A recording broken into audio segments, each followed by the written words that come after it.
you may hear them in a different truck, and you might have picked up on that slight whining noise when I pressed the brakes.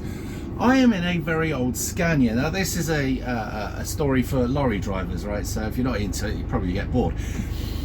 I'm used to driving automatics. Now apart from testing a manual, this is a manual by the way, but I'm also used to vehicles that I drive having disc brakes. Although when I started, the car I drove had drum brakes on the back and discs on the front, and one of the calipers didn't work very well, full Caprice, so I used to it was shit. I'm doing a couple of days for a mate. He's given me a couple of days as a favour and he can go off and do something else. Now this Scania is old, and it's a tipper, so it's brutal as well as old. And here we go, into second, and away we go. Downhill, fourth, flick the switch, and up you go. Gearbox, fine. Brakes, however, not so good.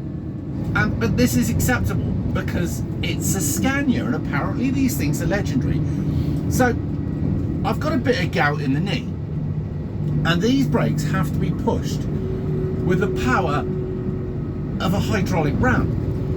And when nothing's happening, you have to pray to the gods of Brembo and hope that they actually listen to you and you actually manage to anchor up. I am putting so much distance between me and the vehicle in front.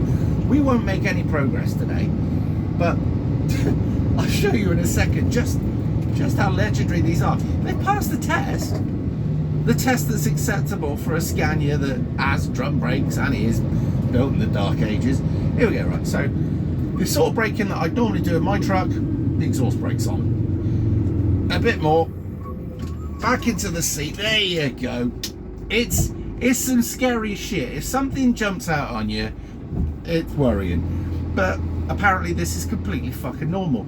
And any of you who've probably driven older trucks, especially in the old days, because I was always wondering to myself, I wonder how these old boys that drove out the quarries in the old Fodens and the RFs, I wonder how they got on with their brakes, because there's quite a few hills around. And the truth is, they had to plan everything. You couldn't just leave your foot on the brake like some people do in a disc brake vehicle that's got sort of, you know, great cooling for the brakes, because halfway down the hill you'd have no brakes. It's called brake fade. What happens is they get so hot they build up a gas between the two surfaces and your brake efficiency goes downhill to the point you've got no brakes, which is why in the old days you used to see people basically run up the back of things, go off the road, etc, etc. Oh, we got a fucking standoff here. So yeah, you have to do a lot more planning. But when you've got gout in your knee, I may tell you, it fucking hurts. But this is just a little one out there for the lads who've driven before, because they'll probably remember that. And it just makes you realise just how hard this job would have been back in the day when you had an old Gardner engine, probably giving you 150 brake horsepower at max, right? And you had to go up and down the box more times a day than you care to remember. And if somebody pulled out in front of you and ruined your gear change, you had to probably go back through and do it all again, which is why people used to get a bit pissy.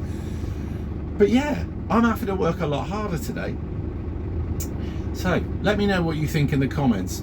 Did you used to drive those old Scanias, the RFs, Fodens, anything like that? Anything old that had a manual gearbox and that had a is he coming through? Oh, thank God, I'll be stuck here all day, run out of MOT waiting. Yeah, any of those old vehicles, what stories you've got, let us know. I'll be interested to hear. Meanwhile, I'm going to crack on with my day. This is like doing a workout.